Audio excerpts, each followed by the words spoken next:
Nah, itu sebabnya kenapa kita harus mengatur asupan dan kita atur kesehatan. Sekali lagi, buat rencana untuk menghindari bencana. Saya selalu mengajarkan keluarga-keluarga untuk membuat rencana makan.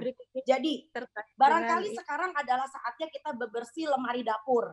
Ya, kita nggak sadar itu lemari dapur isinya jorok gitu. Jorok bukan berarti artinya kotor, tetapi berapa banyak kemasan-kemasan yang sebetulnya barangkali sudah expired atau barangkali kita nggak pernah pakai hanya karena iklan lalu kita beli, ya toh. Nah sekarang sudah saatnya barangkali kita kembali, ya, jauhkan kemasan dan mulailah dengan kupasan.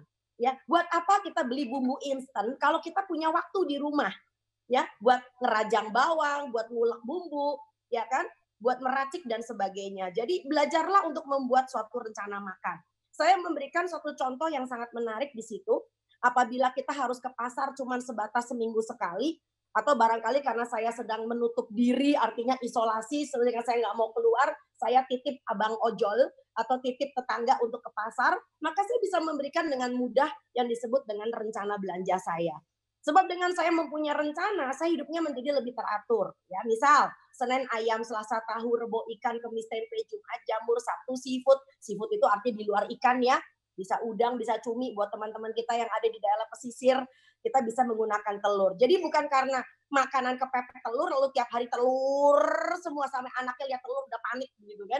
Jadi doyan ayam bukan berarti tiap hari ayam lulu begitu, enggak ya. Nah, itu adalah salah satu contoh yang bisa kita lihat. Nah, slide berikutnya adalah barangkali kita mulai dengan isi piringku, Mbak. Ya, saya memberikan gambar isi piringku. Jadi bagaimana sekarang materi-materi yang sudah setengah mati didengung-dengungkan oleh promosi kesehatan, ya, kita punya direktorat di Kementerian Kesehatan di bawah Dirjen Kesmas yang namanya Direktorat Promosi Kesehatan, ya, di mana bosnya Pak Rizky itu udah setengah mati teriak-teriak. Nah, barangkali sekarang Promkes nggak usah teriak-teriak lagi, wes, lakono ya, jalanin ya toh. Nah, di situ dikatakan kita mempunyai suatu gambaran visual, sekali lagi visual tentang yang disebut dengan isi piringku. Nah, kalau Anda lihat di isi piringku, Anda bisa gampang lagi kelihatan separuh piring Anda, ini bukan cuma makan siang saja ya, termasuk makan pagi, makan siang, dan makan malam 3 kali sehari. Separuh itu Anda isi dengan sayur dan buah. Dengan pembagian yang sudah Anda lihat di grafis saya.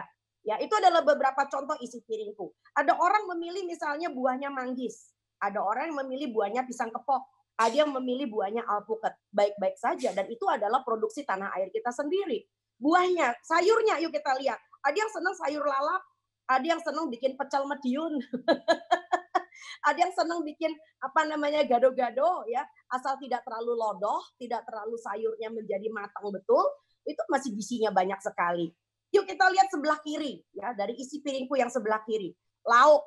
Lauk itu kita bisa menggunakan yang di atas misalnya bikin potok, bikin pepes teri, ya kan? Atau bikin yang disebut dengan garang asem. Ada yang mengatakan, saya lagi pengen makan telur pindang pakai tempe bacem. Baik-baik saja. Ada yang sok ke Belanda-Belanda. Saya pengen makan sup merah. Nah, sup merah itu zaman Belanda dulu itu sup tomat ya Mbak ya. Mbak Septri juga pasti tahu ya, sehat banget ya.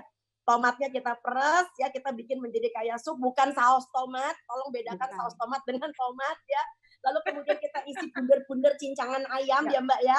Ya dikasih wortel, dikasih buncis. Bumbunya sederhana, cuman garam, lada, dan polo. Polo tuh pala, bubuk pala. Harumnya bukan main ya kan. Jadi ini adalah salah satu contoh. Dan karbohidrat tidak selalu nasi. Anda bisa lihat di situ. Yang di atas barangkali buat sarapan karbohidratnya adalah singkong. Singkong itu roti sumbu. Nah itu kalau Pak Wahidin itu kalau dengar bisa ketawa ngekek gitu. Ya, singkong itu roti sumbu. Orang Jawa itu dulu senangnya makan roti tapi nggak mampu makan roti. Jadi rotinya pakai roti yang ada sumbunya, itu singkong namanya. Lalu kemudian kita bisa pakai beras merah, beras tumbuk ya. Jadi merupakan suatu paradigma yang salah kalau semua itu diputihkan. Ya, tepungnya putih, berasnya putih, kulitnya mesti putih. Masya Allah ya Robi. Ya, lalu kemudian kita bisa juga besoknya lagi mengganti dengan kentang. Ya, teman-teman kita di NTT barangkali Anda lebih banyak punya umbi. Ya, umbi-umbian itu kaya banget. Jangan sampai nanti umbi kita lalu diambil sama Jepang. Ya, itu cilaka itu. Banyak orang itu akhirnya menghasilkan sesuatu di tanahnya, tetapi karena dia menganggap dia menghina, dia lebih menghargai pizza, roti, dan burger setara mie dan pasta, lalu kemudian yang terbaik dari tanahnya malah dia jual ke orang asing. Ya, so itu merupakan suatu kekonyolan yang amat luar biasa sangat. Barangkali itu dulu sebelum kita tutup dengan mengenai masalah infografis yang lain. Silakan Mbak Iya, Dinar, saya terima kembalikan. kasih dokter, terima kasih Dok. Saya Ya, pikir ini beberapa dokter memberikan inspirasi ya, saya harap ini bisa menjadi inspirasi buat petugas-petugas lapangan ya, dalam memberikan, solusi yang konkret. Mohon maaf, ya mohon maaf. Dalam memberikan solusi yang konkret tadi sebagai sahabat keluarga, tidak hanya memberikan apa namanya, informasi saja, informasi juga ya, penting, informasi tapi harus ya, akurat gitu, Betul. ya, tapi juga kemudian ya, mampu memberikan solusi-solusi yang konkret buat ibu-ibu rumah Ya. tangga yang sedang pusing juga karena khawatir menjaga kekebalan tubuh dari anggota keluarganya. Bagaimana sih Oh, saya saya punya bisa usul, boleh enggak? Saya nah, punya usul, boleh boleh enggak? silakan Dok. Oke, Posyandu lagi nganggur kan? Posyandu lagi nggak Iya, kumpul-kumpul kan? Ya, coba ya gimana kalau istirahat kita dok, bikin istirahat. WhatsApp grup dari Posbindu, ya, di mana para Ada. kader-kader BKKBN bisa masuk di dalamnya. Ya, setelah Anda menonton video ini, setelah Anda live streaming dengan kami semua, ya, barangkali Anda bisa memberikan inspirasi bagi orang lain, ya. Jadi kita tetap harus berkarya, kita tetap harus Ya, ada eksis bagi teman-teman yang lain, ya. Bertemu muka itu hanyalah masalah metode, ya. 1.000 jalan menuju ke Roma. Kita tidak harus bertemu muka, bukan ya? Malah lebih enak lagi, siapa tahu ini Pak Wahidin juga bawahnya pakai celana pendek, kan kita nggak tahu. Anda juga nggak tahu saya bawahnya pakai celana pendek. Jadi kita tidak harus berdandan dengan ekstravaganza. Kita tidak ya, selalu harus bertatap muka, peluk, cium, Iya, tetapi coba kita lihat dengan kita menggunakan sarana seperti ini, kita bisa sudah bermanfaat sih dok, insya Allah bagi sesama sudah ada. manusia. iya. Sudah ya Mbak Septi ya? Sudah, Udah sudah. mulai ya? Sedikit, Iya, iya. ya sedikit Sumber-sumber cerita aja. inspirasinya bisa Betul, dicemplungkan ke sana ya. betul, Baik, Mbak Septi, betul. mumpung Mbak Septi lagi di sini, aku Hmm, mau tanya, ini memang agak sedikit loncat sedikit dari masalah pangan ya Oke, teman-teman. Tadi kita hanya memberikan Ya, inspirasi terkait dengan ya, informasi mengenai imunitas ya. Jadi tadi itu betul. adalah inspirasi buat teman-teman petugas lapangan yang banyak bertanya juga bagaimana sih mesti menjaga imunitas dan sebagainya. Ini referensi buat teman-teman mengenai asupan pangan kita dan bisa didiskusikan di antara bidan desa, maaf, ya, kader desa. Nah, ya, saya sebentar lagi ini waktunya sudah hampir selesai. Saya cepat-cepat dulu pindah ke Mbak Septi untuk ya, membahas mengenai satu lagi isu mengenai stigma ya, Mbak.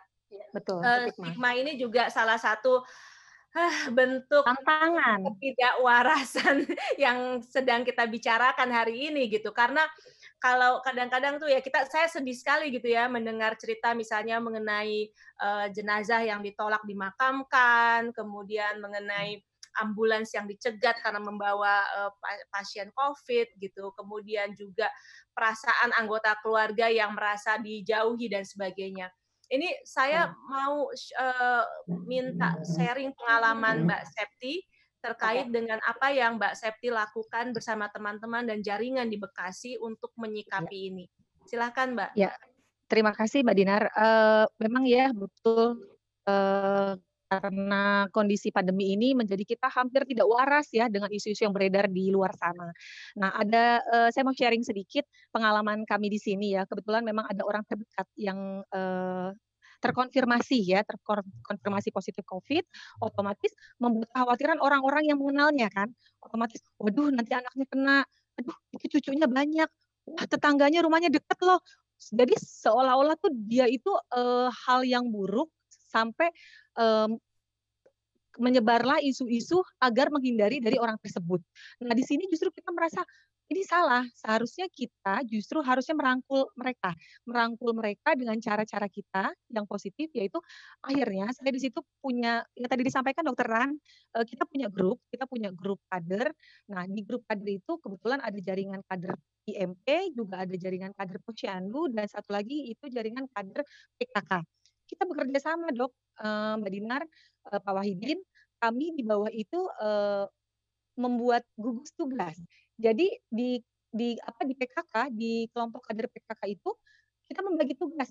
Nah, alamat terdekat dengan si, terkonfirmasi tadi ya, yang positif, itu kader RW berapa yang terdekat di sana. Nah, kader PKK-nya siapa, kita buat tugas. Jadi ada bagian yang ayo kita kumpulkan. Nah, kalau masalah anggaran kita tidak melibatkan desa malahan, tidak melibatkan kelurahan atau kecamatan, kita gotong royong. Jadi kita patungan. Jadi kader-kader itu patungan, Dok.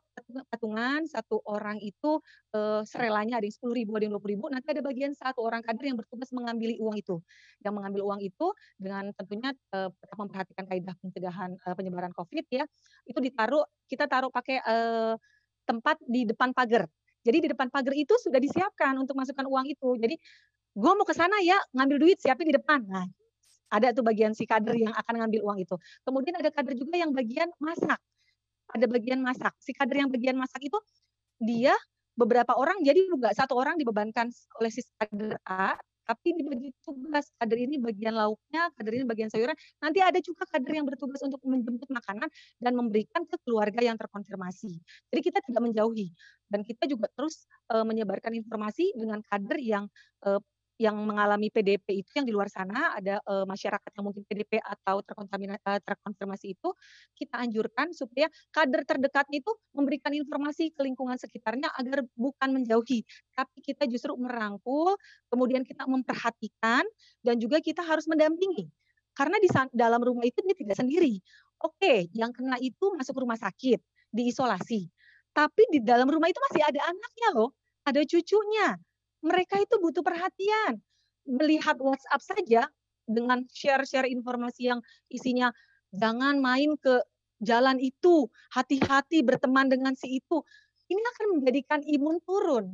Ini yang membuat stres, membuat kita menjadi tidak waras pada akhirnya.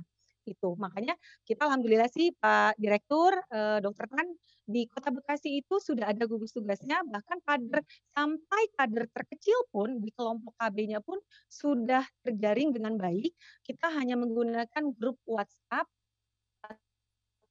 atau di sini ada grupnya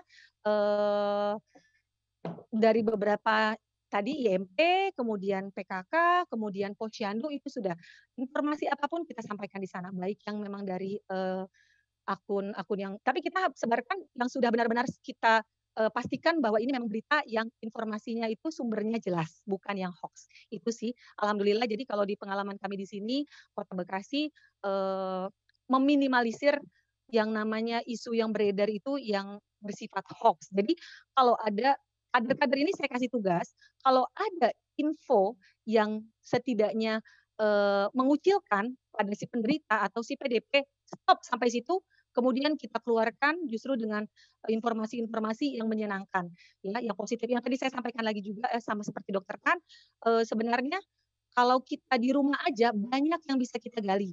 Jadi bukan berarti kalau kita di rumah aja itu jadi bete, boring, tidak. Banyak hal yang bisa dilakukan. Misalnya pertama, itu kita justru bisa menerapkan 8 fungsi keluarga.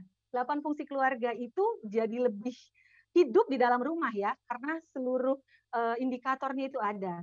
Terutama untuk ibu-ibu yang mungkin biasanya dia di luar, mungkin bisa ketemu dengan teman-teman sekolah anaknya, kemudian bisa bekerja, sekarang bete ya, jadi nggak waras dalam rumah melihat tugas yang anaknya, aduh luar biasa banyak. Kemudian juga tugas-tugas, belum lagi harus masak. Sekarang anak di rumah lengkap ada semua, sehari bisa 2 kali, 3 kali masak. Stres, capek, lelah. Tidak, tapi kita justru bisa mengajarkan ke mereka, di rumah anak ada masak bersama. Kemudian dengan suami, ya, seperti ada juga Mbak Dinar, saya mau sampaikan, sempat ada stigma yang buruk, yang negatif, yang beredar. Katanya tuh kalau misalnya corona negatif, istri positif, ya kan? Itu harus kita benar-benar patahkan, ya. Justru di dalam rumah itu kita bukan melihat dari kuantitas, tapi dari kualitas, ya. Bukan berarti kalau sering di rumah suami istri ngumpul, terus bisa lebih sering melakukan seks atau bisa sering bercinta, tidak. Tapi kita bisa melakukan komunikasi yang aktif seperti misalnya dengan sentuhan, belayan, perhatian. Nah, jadi dengan adanya pandemi COVID-19 ini sebenarnya justru kondisi stay at home itu sangat luar biasa positifnya dan justru membuat yang tidak waras menjadi waras kalau menurut saya. Karena ya itu tadi, 8 fungsi keluarga itu kita bisa terapkan, kemudian juga jaringan-jaringan dengan masyarakat di bawah pun bisa kita persatukan kembali, bukan lewat tatap muka tapi lewat. Jadi daripada kader-kader bukain FB cuma buat lihat gosip atau mungkin cuma buat ngerumpi di grup ya, sekedar bercanda, tidak. Tapi kita memberikan informasi-informasi positif yang justru bisa menyatukan keluarga menjadi supaya lebih sehat dan imunitas juga meningkat. Jadi setidaknya kita turut partisipasi pencegahan COVID-19 di negara kita. Itu aja sih, Mbak. Iya, betul sekali. Terima kasih Mbak Septi buat sharingnya yang luar biasa. Aku nangkep satu aja pesannya adalah jadilah sumber kewarasan ya. Menjadi sumber kewarasan di tengah-tengah kepanikan ini. Dari mulai kita tidak meneruskan lagi informasi yang tidak akurat, kita hanya menyampaikan informasi yang akurat, kemudian juga kita kemudian melakukan pembinaan atau penguatan kepada kader-kader kita. Disinilah momennya sebenarnya teman-teman buat jadi benar-benar sebagai sahabat yang truly sahabat gitu, sahabat yang sebenarnya gitu. Sayangnya waktu kita sudah habis sebenarnya, bukan hampir lagi. Saya ingin mengundang Dr. Tan Ya, untuk menyampaikan mengenai beberapa pesan kunci. Saya ingin kita mengulang-ulang lagi nih pesan kunci mengenai jaga jarak dan berdiam di rumah, karena sepertinya selalu itu yang menjadi masalah. Ya, jadi sebelum saya menutup dengan pesan kunci, saya ingin menambahkan sekali lagi bahwa ini karena kita ada di rumah, pasukan semua ada di rumah, saya ingin supaya ibu-ibu yang sedang menyusui itu betul-betul mendapatkan asuhan yang baik. Ya, menyusui itu membutuhkan hormon oksitosin, yaitu hormon bahagia. Hormon bahagia itu muncul ya apabila di rumah itu banyak yang bantu. Ayahnya di rumah kan, jadi bisa bantuin nyuci. Kakak yang besar bisa bantuin untuk bebenah rumah. Ya, lalu kemudian barangkali ada orang di rumah lagi, mertua bisa bantuin setrika, enggak apa-apa ya, mertua bantuin nyetrika ya, sehingga ibunya bisa fokus netein anak. Dan tolong diingat dari semua yang sudah pernah tercemar dengan COVID, ternyata air susu ibu tidak pernah tercemar dengan COVID. Jadi WHO sudah menunjukkan, sudah membuat suatu pernyataan bahwa virus tidak terdapat di dalam air susu ibu. Jadi air susu ibu adalah makanan yang terbaik bagi seorang bayi. Ya, selama eksklusif 6 bulan pertama dalam kehidupannya, insya Allah bisa diteruskan sampai dengan usia 2 tahun atau lebih. Ya, jadi untuk sekali lagi kalau Anda ingin anak-anakmu yang di bawah 2 tahun pengen hidupnya sehat, imunitasnya terjaga, jangan lupa untuk selalu menyusui anaknya. Ya, jadi barangkali kita bisa tayangkan sedikit sebagai closing, Mbak Dinar, beberapa infografis kenapa alasan Anda harus berada di rumah. Kita ada 8 jurus hoki ya, beri jarak diri, bukan jarak hati. Karena saya bicara tentang hoki. Hoki itu adalah suatu yang membuat kita menjadi beruntung ya. Jadi yang pertama adalah kita nggak perlu ke pasar ya. Kalau ke pasar ya sudahlah pakai masker kalau di bela-bela. Lalu seperti yang Pak Wahidin tadi sudah cerita ya. Lalu kemudian begitu pulang dari pasar ya, lalu kemudian bersih-bersih badannya, kalau perlu mandi dan keramas ya kan. Tapi bukan berarti barang-barang di pasarnya kamu masukin ke dalam ember berisi rinso, berisi deterjen, bukan ya. Itu jadi ada ajaran sesat itu. Semua belanjaan kamu dari pasar diceblokno masuk ember gede, dicuci pakai deterjen. Wah, itu enggak waras namanya, ya. Lalu kemudian jangan lupa kalau mau ke laboratorium sekarang sudah ada model pesan home service. Jadi nggak usah Anda berbondong-bondong ke laboratorium ya. Lalu kemudian nggak usah ke bioskop sama pacar. Lagian bioskopnya sudah tutup ya. Kita bisa nonton online, lalu main game online. Itu serunya bukan main. Nggak harus ketemu sama orangnya. Ya, reuni, geng, perkoncoan nggak usah. Kita share screen aja, berbagi resep masakan. Jadi nggak usah ngegeng lagi. Dan kemudian giring bocah ke mall. Biasanya kan orang kalau ke mall itu kan buat ngadem ya. Sekarang kita cukup adem di rumah dengan suasana hati yang adem. Jadi adem itu tidak selalu harus fisik.